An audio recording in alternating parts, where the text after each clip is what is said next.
கூட்டம் இருக்க மாதிரி இடமோ திருச்சி விமானத்திலிருந்து திருச்சி மிடில் வரைக்கும் மதுக்கரையா அதாவது மரக்கடை பஜார் வரைக்கும் மக்கள் வெள்ளம் இருக்க மாதிரி ஒரு பிம்பத்தை கிரியேட் பண்ணி வேணும்னே டிலே பண்ணி மக்களுக்கு இடையூறு செய்து டிராஃபிக் இடையூறு செய்து யாரையுமே ரயில்வே ஸ்டேஷன் போல பஸ் ஸ்டாண்டு போக முடியல, அந்த பக்கம் வந்து ஃப்ளைட்டுக்கு போக முடியல, இப்படியெல்லாம் ஒரு துன்பங்களை ஏற்படுத்தி 152 மாவட்ட செயலருக்கு சொல்லி எல்லாரையும் வர சொல்லி திருச்சி மாவட்டத்தில் இருக்கணும் கூட்டத்தில் நடத்திருக்கணும். தன்னெழுச்சியாக கூட்டின கூட்டம் இல்லை, தன்னெழுச்சி எங்க கூட்டம் விஜய்க்குன்னு ஒரு ஓட்டு இருக்கு. ஆனால் வாக்காக மாற்றுவதற்குரிய திறமை இப்போது விஜய்கிட்ட இல்லை. இப்போ அவர்கிட்ட இருக்கக்கூடிய ஒட்டுமொத்த இதுவும் விஜயை வந்து ஒரே தேர்தலில் சோழியை முடிச்சு அனுப்பிடும். அதையும் தாங்கி நிற்கக்கூடிய வல்லமை பெற்றவராக விஜய் இருந்து வரும்போது தான் எடுத்த முடிவுகள் தவறு என்று தெரிவிக்கிறது.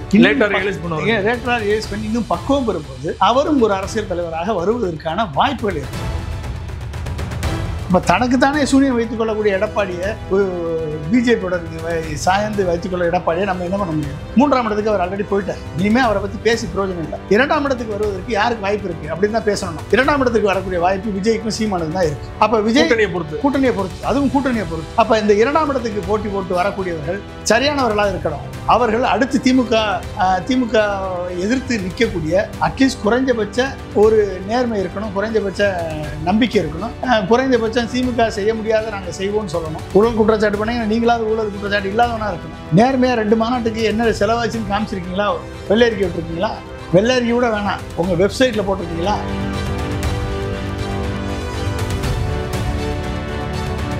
வாக்கு சதவீதம் குறைந்தாலும் பரவாயில்ல, நம்மளால் ஜெயிக்க முடியாட்டினாலும் பரவாயில்ல, ஒருங்கிணைப்பாளர் பதவி போதும், ரெட்டலை போதும் அப்படின்னு எடப்பாடி முடிவு கொண்டார். எடப்பாடிக்கு என்னங்க பிரச்சனை? அவர் ஆல்ரெடி முதலமைச்சராக இருந்தவர், எதிர்க்கட்சி தலைவராக இருந்தவர், அவருக்கு உரிய போலீஸ் வந்து பந்தோபஸ்து இருக்கும். இப்போ Z+ செக்யூரிட்டி வேற கொடுத்துருக்காங்க. ரஜகத துறகாதிபதிகள் மரியாதை எங்கேயுமே கிடைக்கும். ஆனால் கூட நிற்கிற அமைச்சர்கள் எல்லாரோட ஓட்டையும் பிடிக்கிறாரு, எல்லார் ஓட்டையும் பிடிக்கிறாரு. அது மட்டும் இல்லை, நீங்கள் திருச்சியில் இப்போ நடந்த பயணத்தை இந்த ரோட் ஷோ வந்து எவ்வளவு கேலிக்கூத்தான ரோட் ஷோ தெரியுமா? 3000 பேரை கூப்பிட்டு வந்து ஏர்போர்ட்டில் இருந்து அவங்க நடக்க சொல்லி அவங்க நடக்கும் போதே நீ அதே லெவலில் ஸ்லோவாக பஸ்ஸை ஓட்டிகிட்டு போய் முன்னால் 3 காரை நிறுத்திக்கிட்டு கூட்டம் இருக்க மாதிரி இடமோ திருச்சி விமானத்திலிருந்து திருச்சி மிடில் வரைக்கும் மதுக்கரையா அதாவது மரக்கடை பஜார் வரைக்கும் மக்கள் வெள்ளம் இருக்க மாதிரி ஒரு பிம்பத்தை கிரியேட் பண்ணி வேணும்னே டிலே பண்ணி மக்களுக்கு இடையூறு செய்து டிராஃபிக் இடையூறு செய்து யாரையுமே ரயில்வே ஸ்டேஷன் போல பஸ் ஸ்டாண்டு போக முடியல, அந்த பக்கம் வந்து ஃப்ளைட்டுக்கு போக முடியல, இப்படியெல்லாம் ஒரு துன்பங்களை ஏற்படுத்தி 152 மாவட்ட செயலருக்கு சொல்லி எல்லாரையும் வர சொல்லி திருச்சி மாவட்டத்தில் இருக்கணும் கூட்டத்தில் நடத்திருக்கணும். தன்னெழுச்சியாக கூட்டின கூட்டம் இல்லை, தன்னெழுச்சி எங்க கூட்டம்? ஆமாம், ஆளை சொல்லி தானே கூட்டு வந்திருக்காங்க. அதை தெளிவாக சொல்லிட்டாங்களா? அப்போ இது வந்து ஒரு ஆர்கஸ்ட்ரேட்டட் க்ரௌடு. இந்த ஆர்கஸ்ட்ரேட்டட் க்ரௌடை வச்சு நான் வெற்றி பெற்று விடுவேன் என்ற நம்பிக்கையை விஜய்க்கு விதைத்து அந்த கூட்டம் இருக்கின்றத பொய்யான ஒரு பிம்பத்தை காமிச்சு விஜய்க்கு அவங்க அந்த பொலிட்டிக்கல் ஸ்ட்ராட்டஜிஸ்ட்டு அவர் யார் புஷி ஆனந்த் இவங்கெல்லாம் வந்து ஆதவ அர்ஜுனா இவங்கெல்லாம் சேர்ந்து விதைத்து தன்னை நம்ப வைத்து விஜயவே நம்ப வச்சு நம்மளுக்கு இருக்கக்கூடிய கூட்டம் பயங்கரமான கூட்டம் சொல்லி அந்த கூட்டத்தை கூட சரியாக பயன்படுத்த முடியாமல் ஒழுங்காக பேச தெரியாமல் திரும்பி கேள்வி கேட்குறேன். நீ உனக்கு என்ன பதில் இருக்கு? நான் வந்தால் விஜய் வந்து ஆட்சிக்கு வந்தால் நீ வா, ஒரு ஆல்டர்னேட்டிவ் வேணும், மாற்று சக்தி வேணும்னு ஒட்டுமொத்த தமிழ்நாடு எதிர்பார்க்குது. அந்த மாற்று சக்தியாக வர்றவங்க ஒரு அரசியல் ஞானத்தோடு இருக்கணும், அரசியல் புரிந்துணர்வோடு இருக்கணும், பிரச்சனைகளுக்கு தீர்வு காணக்கூடிய தலைவனாக இருக்கணும். எல்லாம் தேர்தல் அறிக்கையில் வரும்னா தேர்தல் அறிக்கை வேணால் எழுதி கொடுப்பான், அதை உனக்கு மைண்டில் உள்ளே போனால் தான் நீ செயல்படுத்த முடியும். எல்லாம் தேர்தல் அறிக்கையில் சொல்லுவோம், நான் நல்லது செய்வேன், இது சொல்கிறதுக்கா நீ வேணும்?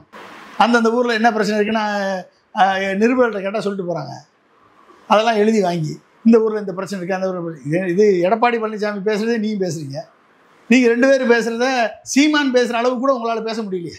அப்போ பிரச்சனைகளை பேச தெரியாதவர்கள் இந்த இடத்தில் உறக்க பேசவும், இந்த இடத்தில் அழுகவும், இந்த இடத்தில் கைகாட்டவும், ஓகே, இந்த இடத்தில் உணர்ச்சிகரமாக பேசவும், இப்போலாம் எழுதி கொடுக்குறத வச்சு பேசிட்டு போகிறதுக்கு திரைப்பட வசனத்தை வந்து டெலிவர் பண்ணுறதுக்கு இது என்ன திரைப்படமா? அது எல்லாமே அரசியலே திரைப்படமாக நினச்சிக்கிறாங்க. அப்போ உங்களுக்கு அவர்கள்ட்ட இருந்து நீங்கள் என்ன எதிர்பார்க்க முடியும்? அப்போ ஒரு மாற்று சக்தியாக வரக்கூடியவர் நல்லவராக வரணும், வல்லவராக வரணும், அரசியல் புரிந்துணர்வு உள்ளவர் இருக்கணும். தமிழ்நாடு வந்து அரசியலை விழிப்புணர்ச்சி பெற்ற மாநிலம், பகுத்தறிவு தந்தை பகலவன் பெரியார் அவர்கள் சிந்திக்கக்கூடிய மாநிலமாக மாற்றி வைத்திருக்கிறார். சமூக நீதி அண்ணாவும் கலைஞரும் எம்ஜிஆரும் ஜெயலலிதாவும் சமூக நீதியை வென்றெடுத்திருக்கிறார்கள். இப்படிப்பட்ட மாநிலத்தில் வெளிச்சத்தை பார்த்து மயங்கக்கூடிய விட்டில் பூச்சிகளாக தன்னை நம்பி வரக்கூடிய இளைஞர்களது கனவுகளை நீ வந்து சருகை செய்யக்கூடியவராக இருந்தால் எப்படி ஏற்றுக்கிற முடியும்? எப்படி ஏற்றுக்க முடியும்? விஜய்க்கு இந்த மாதிரியான கூட்டத்தை தான் விஜய் விரும்புகிறாரா? அதை தான் விரும்புகிறாரு. அவரது விருப்பம் போல் நடக்கிறாங்க. அவரது விருப்பம் போல் நடக்கிறாங்க. விஜய் டிவி கேட்டிங்கன்னு பண்ணுறான். இவனுக்கு அரசியல் அனுபவம் கிடையாது, அரசியல் அனுபவம் கூட தேவையில்லை. ஆனால் நேர்மை சுத்தியோடு உண்மையாக மக்களோட பிரச்சனைகளை கேட்டாரா? வந்து மக்கள்கிட்ட மைக்கை கொடுத்து உங்கள் பிரச்சனை என்னென்னு சொல்லுங்கள், நான் இப்பயே பதில் சொல்கிறேன், நான் வந்தால் இதுக்கு என்ன செய்வேன்னு சொல்லுங்கள், சொல்லக்கூடிய தெம்பு இருக்கா, வலிமை இருக்கா? ஒன்றுமே இல்லை. அப்போ இவர்கள் எல்லாம் அரசியல் சினிமா கவர்ச்சியை மூலதனமாக வைத்து அந்த சினிமா கவர்ச்சியின் மூலமாக மக்களை அவர்கள் ஏமாற்றி பதவிக்கு வந்து விடலாம் என்ற நப்பாசியில் வர்றவங்கள நம்ம எப்படி அதை ஏற்றுக்கணும்? கண்டிப்பாக அது விஜய்க்குன்னு ஒரு இடம் இருக்குது, அரசியலில் ஒரு இடம், அரசியல் தெளிவு இல்லாட்டாலும் விஜய்க்கு தான் ஓட்டு போட போகிறாங்க. விஜய்க்குன்னு ஒரு ஓட்டு இருக்குது. ஆனால் அந்த ஓட்டை வந்து வெற்றிகரமான வாக்காக மாற்றுவதற்குரிய திறமை இப்போது விஜய்கிட்ட இல்லை. இப்போ இல்லை. இப்போ அவர்கிட்ட இருக்கக்கூடிய ஒட்டுமொத்த இதுவும் விஜயை வந்து ஒரே தேர்தலில் சோழியை முடித்து அனுப்பிடுவான். அதையும் தாங்கி நிற்கக்கூடிய வல்லமை பெற்றவராக விஜய் இருந்து வரும்பொழுது, தான் எடுத்த முடிவுகள் தவறு என்று தெரியும் பொழுது, இன்னும் பக்குவம் பெறும்போது அவரும் ஒரு அரசியல் தலைவராக வருவதற்கான வாய்ப்புகள் இருக்குது. இப்போ அந்த வாய்ப்பு, அந்த ஹோப்பு இப்போ துப்புரவாக இல்லை. இன்னைக்கு தமிழ்நாட்டில் இருக்கக்கூடிய அரசியல் தலைவர்களில் ஒரே நம்பிக்கை பிஜேபியை எதிர்த்து நிற்கக்கூடிய, பிஜேபியை எதிர்த்து எதிர்கால இளைஞர்களது வாழ்க்கையும் தமிழகத்தினுடைய எதிர்காலத்தையும் மாநில சுயாட்சியினுடைய மகத்துவத்தையும் காப்பாற்றுவதற்கு இருக்கக்கூடிய ஒரே நம்பிக்கை இன்றைக்கி மு க ஸ்டாலின் மட்டும்தான், வேறு யாருமே இல்லை. எல்லாரும் போய் பிஜேபிக்கு சிறந்த அடிமைன்னு அதிமுகவில் போட்டி நடக்குது. பிஜேபி மேலிடம் என்ன சொல்லுதோ அதை அப்படியே வாமிட் பண்ணுவதற்கு பிஜேபியினுடைய மாநில தலைமை ஏற்பாடு பண்ணு, மாநிலத்தினுடைய தலைவர்கள் ஒர்க் பண்ணுறாங்க. ஓகே, பிஜேபியினுடைய பின்பலத்தில் விஜய் வந்து இயங்கி கொண்டிருக்கிறார். அவங்கள சும்மா பட்டும் படாமல் தொட்டும் தொடாமல் வர்ணிச்சுட்டு நான் கொள்கை எதிரி அரசியல் விஜயம் பிஜேபி தான் இயக்குறாங்களா உறுதி? அப்புறம் என்னங்க கூட இருக்கவர் யாருங்க? எந்த ஐஆர்எஸ் ஆஃபீஸர் அரெஸ்ட் பண்ணி கூட்டு போனாரோ, எந்த ஐஆர்எஸ் ஆஃபீஸர் கட்சி ஆரம்பிக்கன்னு சொல்லி அவர் மூலமாக அழுத்தம் கொடுக்கப்பட்டதோ, அதே ஐஏஎஸ் ஆஃபீஸரை 24 ஹவர்ஸில் ரிலீவ் பண்ணி நீ போய் அவர் கூட இருன்னு சொல்லி அனுப்புகிறான். அந்த ஆஃபீஸர் தான் வந்து இவருக்கு கட்சியை பதிவு பண்ணுறதுக்கு ஹெல்ப் பண்ணியிருக்காருன்னு சொல்கிறாங்க. இவருக்கு வந்து இசட் செக்யூரிட்டியா ஒய் ப்ளஸ் செக்யூரிட்டியாக வாங்கி கொடுத்துருக்காரு. இத்தனையும் பண்ணவங்க அப்புறம் பிஜேபி பின்னால் இல்லாமல் யார் பின்னால் இருக்கு? அப்படி திமுக வீழ்த்தணும், அதுதான் பிஜேபியோட அஜெண்டானா, எல்லாரும் சேர்ந்து ஒன்றிணைந்து இருந்தோம்னா அதுக்கு வாய்ப்பு அதிகமாக இருக்கும் இல்லையா? இல்லைங்க, ஒன்று இருந்தால் அவங்க தான் அவங்களுடைய முயற்சி ஃபெயிலியர் ஆயிடுச்சு. அண்ணாமலையை வச்சு பார்த்தாங்க. அண்ணாமலை மீறி ஒரு தலைவரை உருவாக்க முடியுமா? ஆனால் அதிமுக பிஜேபியோட விஜய் சேரும்போது அதோட ஓட் பெர்சன்டேஜ் கூட தான் செய்யும். விஜய் வந்து பிஜேபியோட யார் சேர்ந்தாலும் மக்கள் ஓட்டு போட மாட்டாங்க. அதான பிரச்சனை. அண்ணாமலையை கொண்டு வந்தே அவங்களால ஜெயிக்க முடியல. இனி அண்ணாமலையே இங்கே வந்து ஃபீஸ் ஆகி போச்சு. அப்போ நன்றி கடனோடு நான் இருப்போம்னு சொல்கிறேன். இன்னைக்கு சொல்கிற எடப்பாடி மோடி பிரதமராக வேண்டும் என்ற நன்றி கடன் அப்போ மோடியை விட்டுட்டு ஏன் வந்தார்? இப்போ நன்றி கடனுக்கும் எடப்பாடிக்கு ஏதாவது சம்மந்தம் இருக்கா? இன்னைக்கு ஏன் இந்த நன்றி கடனுக்காக இன்னைக்கு மோடிகிட்ட போகிறீங்க? பிஜேபிகிட்ட போனால் அந்த 18% ஓட்டு நம்மளுக்கு வந்துடும் தானே போகிறீங்க. அதில் இருக்கவனெல்லாம் காலி பண்ணிவிட்டு 5% ஓட்டு தானே உனக்கு வரும். இது ஒரு சின்ன பிள்ளை கணக்கு கூட தெரியுமே, எப்படி வரும் அது? இப்போ தனக்குத்தானே சூனியம் வைத்துக்கொள்ளக்கூடிய எடப்பாடியை, பிஜேபியுடன் சாய்ந்து வைத்துக்கொள்ள எடப்பாடியை நம்ம என்ன பண்ண முடியும்? 3ஆம் இடத்துக்கு அவர் ஆல்ரெடி போயிட்டார். இனிமேல் அவரை பற்றி பேசி பிரயோஜனம் இல்லை. 2ஆம் இடத்துக்கு வருவதற்கு யாருக்கு வாய்ப்பு இருக்குது அப்படின்னு தான் பேசணும். நம்ம 2ஆம் இடத்துக்கு வரக்கூடிய வாய்ப்பு விஜய்க்கும் சீமானுக்கும் தான் இருக்குது. அப்போ விஜய் கூட்டணியை பொறுத்து, அதுவும் கூட்டணியை பொறுத்து. அப்போ இந்த 2ஆம் இடத்துக்கு போட்டி போட்டு வரக்கூடியவர்கள் சரியானவர்களாக இருக்கணும். அவர்கள் அடுத்து திமுக எதிர்த்து நிற்கக்கூடிய அட்லீஸ்ட் குறைஞ்சபட்ச ஒரு நேர்மை இருக்கணும், குறைஞ்சபட்ச நம்பிக்கை இருக்கணும், குறைஞ்சபட்சம் திமுக செய்ய முடியாத நாங்கள் செய்வோம்னு சொல்லணும். ஊழல் குற்றச்சாட்டு பண்ணி நீங்களாவது ஊழல் குற்றச்சாட்டு இல்லாதவனாக இருக்கணும். நேர்மையாக 2 மாநாட்டுக்கு என்ன செலவாச்சுன்னு காமிச்சிருக்கீங்களா? வெள்ளை அறிக்கை விட்டுருக்கீங்களா? வெள்ளை அறிக்கை கூட வேணாம், உங்கள் வெப்சைட்டில் போட்டிருக்கீங்களா 2 மாநாட்டுக்கு செலவு இவ்வளவு கோடி, இந்த செலவை வந்து விஜய் டைரெக்டாக கொடுத்தாரு, சொந்த பணத்தை வந்து கொடுத்தாரு, நாங்கள் ஐடி ரிட்டர்ன்ஸில் ஃபைல் பண்ணியிருக்கோம், இந்த பணம் வந்து புஷியானது வாங்கி கொடுத்தாரு தொண்டர்கள் இருந்து, இந்த பணம் ஆதவர்ஜனா கொடுத்தாரு, இந்த பணம் தொழிலதிபர்கள் கொடுத்தாங்க அப்படின்னு போடுங்க. அப்படி போட்டு நான் நேர்மையானவன், எனக்கு வந்த பணத்தினுடைய கணக்கு காமிச்சேன்னு சொல்லலாம்ல. அதை சொல்லாமல் ஊழலுக்கு குற்றச்சாட்டை, ஊழலை எதிர்க்கிறேன் அப்படின்னா வாரிசு அரசியல் எதிர்க்கிறதுக்கு விஜய்க்கு என்ன தகுதி இருக்குது? அப்பா இல்லாமல் நீ யார்? அப்பா வச்சு தானே வந்தீங்க வாரிசு அரசியல். அதை சொல்கிறதுக்கு உங்களுக்கு என்ன தகுதி இருக்குது? எனவே வந்து இவர்கள் யாருக்குமே அந்த தகுதி கிடையாது. சீமான் இது வரைக்கும் ஏதாவது கணக்கு அமைச்சிருக்காரா? எவ்வளோ பணம் வந்துச்சு, எவ்வளோ செலவழிச்சிருக்கோம் அப்படின்னு ஏதாவது கணக்கு அமைச்சிருக்காரா? சொல்லுங்கள், ஒன்றும் கிடையாது. அப்போ இவர்களெல்லாம் ஊழலை பற்றி பேசுகிறதுக்கோ, இவர்களெல்லாம் வந்து சித்தாந்தத்தை பற்றி பேசுவதற்கோ இவர்களுக்கு என்ன இருக்குது? கொள்கை வேறு, அரசியல் வேறு, கொள்கை எதிரி வேறு, அரசியல் எதிரி வேறுன்னு ஒருத்தர் சொல்கிறான்னா அவனுக்கு அரசியல் அடிப்படை புரிந்துணர்வே இல்லைன்னு தானே அர்த்தம். கொள்கை இல்லாத அரசியலா? கொள்கை இல்லாத அரசியல் எப்படி மக்களுக்காக பாடுபடாது? கொள்கை இல்லாத அரசியல் கரப்ஷனுக்கும், கொள்கை இல்லாத அரசியல் ஆட்சி அதிகாரத்திற்கு வருவதற்கும், கொள்கை இல்லாத அரசியல் அதிகார துஷ்பிரயோகம் பண்ணுவதற்கு தான் பயன்படும். இது எப்படி மக்களுக்கு பயன்படும்? கொள்கையுள்ள அரசியல் தான் மக்களுக்கு பயன்படும். கொள்கையுள்ள அரசியலால் தான் இன்றைக்கி ஸ்டாலின் அவர்கள் தனது கூட்டணி கட்சிகளை ஒரே வட்டத்தில் வச்சு வெற்றியை தனதாக்கி கொண்டிருக்கிறார், தோல்வியை எதிரிகளுக்கு பரிசீலித்து கொண்டிருக்கிறார்.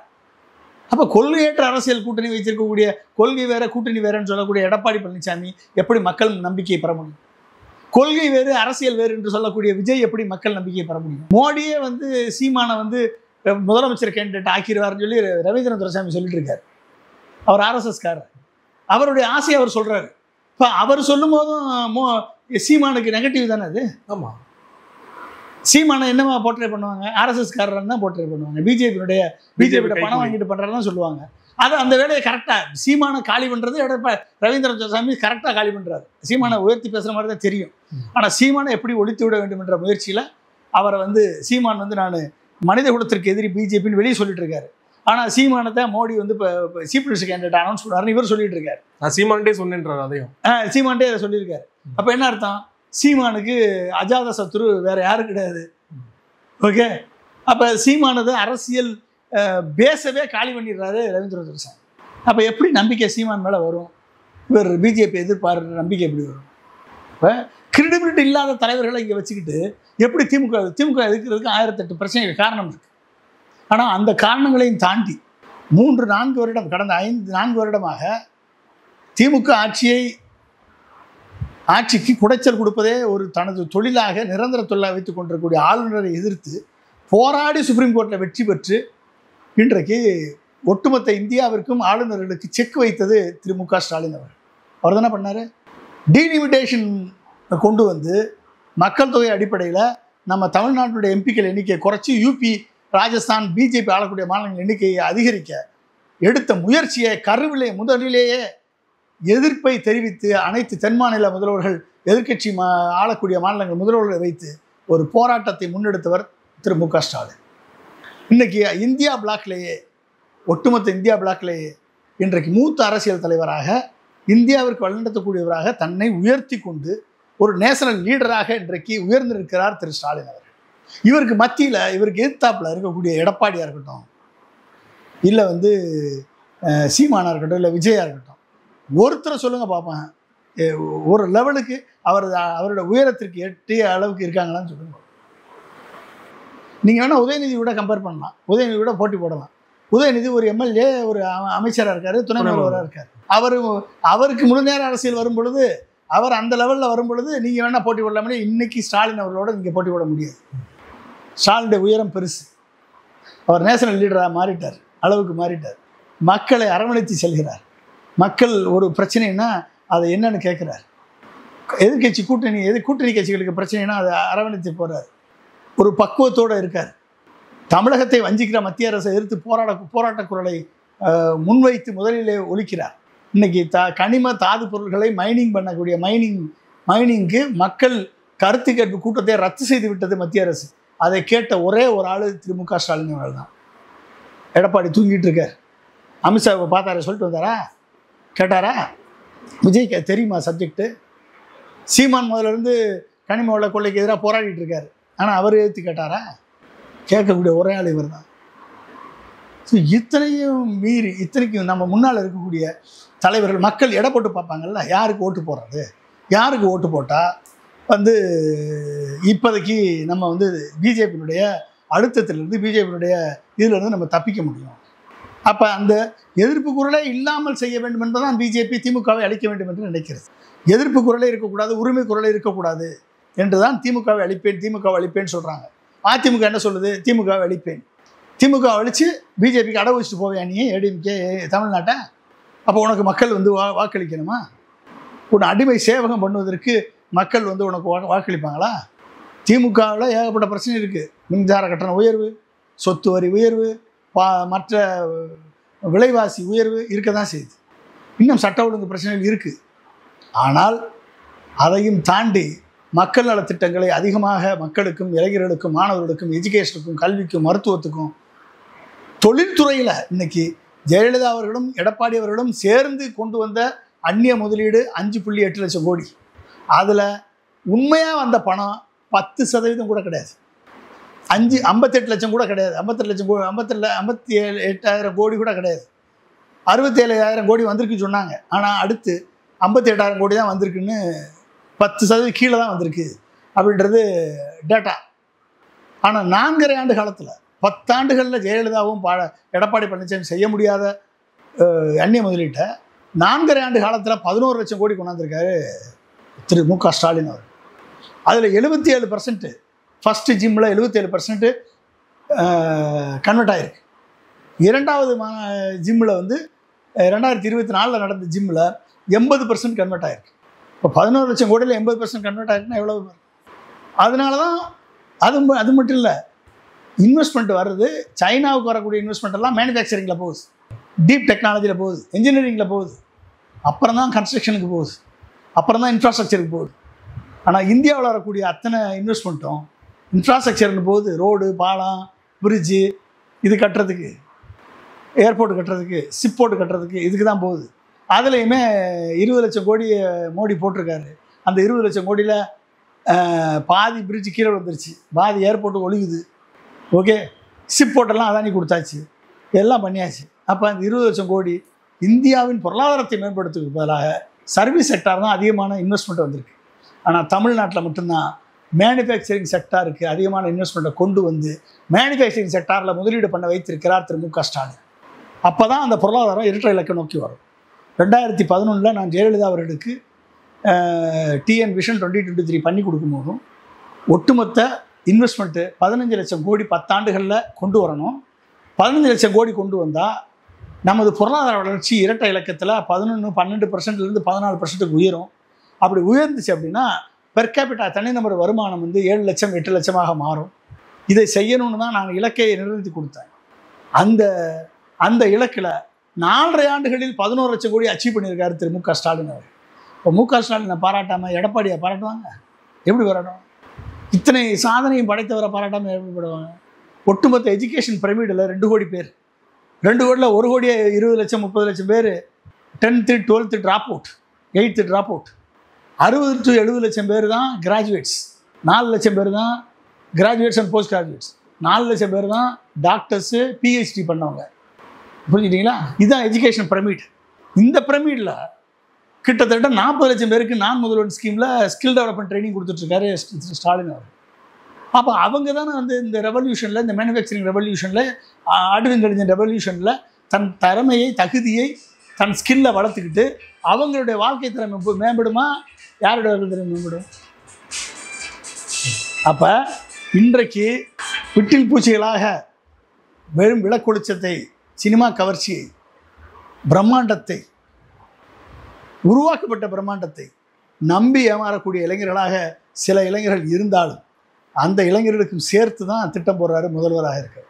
அப்போ இந்த சாதனை அடுத்த 5 ஆண்டுகளுக்கு இடையில்லாமல், தடை இல்லாமல் தொடர்ந்தால் தான் நீங்கள் இரட்டை இலக்க பொருளாதார வளர்ச்சி அடைய முடியும். நமக்கு இன்வெஸ்ட்மெண்ட் வந்து ஒரு 25 லட்சம் கோடி உள்ளே வரும்.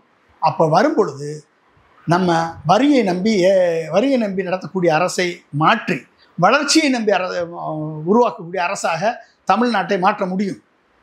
அப்போ வளர்ச்சியை நம்பி மாற்றினா ஓல்டு பென்ஷன் ஈஸியாக இப்போ கொடுக்க முடியாத ஓல்டு பென்ஷனை கொடுக்க முடியும். கொடுப்பதற்கான அனைத்து வழிகளும் ஏற்படும்.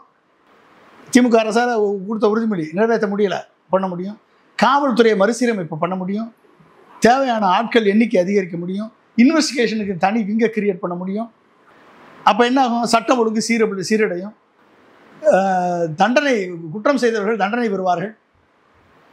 நீதிமன்றத்துக்கு தேவையான வாய்ப்புகளை, வசதிகளை உருவாக்கி தர முடியும். துப்புரவு பணியாளர்களுக்கு நிரந்தரமாக அவங்களுக்கு வர்ற மாதிரி பண்ண முடியும். இபியை சரி பண்ணணும், டிரான்ஸ்போர்ட் டிபார்ட்மெண்ட்டை சரி பண்ணணும். நஷ்டத்தில் ஓடக்கூடிய 75 பப்ளிக் செக்டார் கம்பெனியை சரி பண்ணணும். சரி பண்ணி நான் டாக்ஸபிள் இன்கத்தை அதிகரிக்கும் பொழுது இந்த பிரச்சனையெல்லாம் சரி பண்ணக்கூடிய நிலையில் இன்றைக்கு தமிழகத்தை கொண்டு வந்து வைத்திருப்பவர் திரு மு.க. ஸ்டாலின் அவர்கள். அதான் வச்சிருக்காரு. அப்போ அவரை பாராட்டுறதா, தமிழகத்தை ஒண்ணுமில்லாமாக்கி மோடிக்கு அடிமையாக்க செய்த எடப்பாடியை பாராட்டுறதா? சொல்லுங்க, யார் பாராட்டுறது? பொதுமக்கள் பார்க்கணும்ல. நான் பேசிக்கலாம் அண்ணா திராவிட முன்னேற்ற கழகம் எம்ஜிஆருடைய கட்சியை சேர்ந்தேன். ஜெயலலிதாவுக்கு நான் எல்லாம் அவ்வளோ ஹெல்ப் பண்ணி தேர்தல் அறிக்கை பண்ணி கொடுத்தேன். பேசிக்காக அதிமுக. ஓகே, இன்னைக்கு திமுகவை வந்து பாராட்டத்தக்க செயல்களை செய்கிறாங்க, பாராட்டுறோம். எத்தனையோ குறைகள் இருக்க தான் செய்யுது. ஆனால் குறைகளை நிவர்த்தி பண்ணக்கூடிய நிலையில் தமிழ்நாட்டை வளர்ச்சி பாதையில் கொண்டு போகிறாரு. தமிழ்நாட்டில் நல்ல பாதையில் கொண்டு போகிறாரு. ஒரு அனைவரையும் அரவணைத்து செல்லக்கூடிய பக்குவமான ஒரு தலைவராக இன்றைக்கு திரு மு.க. ஸ்டாலின் பரிணமித்திருக்கிறார் என்று சொன்னால் அவரை எதிர்ப்பதில் என்ன ஞாபகம் இருக்குது? அவரை ஒழிப்பதில் என்ன நியாயம் இருக்குது? திமுகவை அழிப்பதில் என்ன நியாயம் இருக்குது? சொல்லுங்கள். இன்றைக்கு ஏதாவது தப்பு செய்தால் கூட, திமுகவினர் தப்பு செய்தால் கூட அதை அவரது கவனத்துக்கு சென்றால் நடவடிக்கை எடுக்கிறதுக்கு அவர் ரெடியாக இருக்காரா இல்லையா? அதுதான் வேணும். அப்போ அப்படிப்பட்ட ஒரு சுச்சுவேஷன் நம்ம கிரியேட் பண்ணணும். எல்லாரையும் நம்ம எல்லா நேரத்திலையும் ஆதரிக்க முடியாது. தவறுகள் செய்தால் அதை சுட்டி காட்ட வேண்டிய சூழல் இருக்க தான் செய்யுது. அதை செய்யணும். அதை விட்டு ஆன்டி இன்கம்பன்சி அப்படிங்கிறது சுத்தமாக இல்லைன்றீங்களா? இல்லை, இருக்குது. ஆன்டி இன்கம்பன்சி இருக்குது. ஆன்டி இன்கம்பன்சி திமுகவின் மேலே எந்த ஆட்சியாக இருந்தாலும் ஆன்டி இன்கம்பன்சி வரும். அந்த ஆன்டி இன்கம்பன்சி வரத்தான் செய்யும். திமுக எதிர்க்கக்கூடியவர்கள் இன்னும் இருக்க தான் செய்கிறாங்க. அதனால தான் திமுக எதிர்த்து எத்தனை பர்சன்டேஜ் வாக்கு வருது? அந்த வாக்கெல்லாம் யாராவது பிரிக்கிறா? ஏடிஎம்கே பிரிக்குது, பிஜேபி பிரிக்குது, நாம் தமிழர் பிரிக்கிறாங்க. அதுக்கப்புறம் இப்போ விஜய் வேற பிரிக்க வந்திருக்காரு. ஓகே, அப்போ இவங்க எல்லாரும் ஆன்டி இன்கம்பன்சி வாக்கு பிரிச்சாச்சுன்னா திமுக ஈஸியாக வெற்றி பெற்றோம். அவ்வளோதான், முடிஞ்சு போச்சு. எதிர்கட்சிகளோட பலவீனம் திமுக பலம் தான். திமுக எதிர்த்து நான் இப்படி செய்வேன் என்று சொல்லக்கூடிய ஒரு தலைவனை காமிக்கப்பா. திமுக செய்யாததை என்னால் இப்படி செய்ய முடியும் என்று சொல்லக்கூடிய ஒரு தலைவன் இருக்காங்க. அதிமுகவை பிஜேபியை சார்ந்தல்ல, பிஜேபியை எதிர்த்து திமுகவை எதிர்த்து அதிமுக வழிநடத்துவேன்னு சொல்லக்கூடிய ஒரு தலைவனை காமிங்கப்பா. காமிங்க, எங்கே இருக்கான்? எனக்கு இந்த கேள்வி கேட்பாங்களா இல்லையா மக்கள்? எம்ஜிஆர் பின்னாலையும் ஜெயலலிதா பின்னாலையும் போன மக்கள் இந்த கேள்வி கேட்டால் என்ன பதில் சொல்லுவீங்க? யார் அந்த பதிலுக்கு விட? யார்? ஒருத்தர்.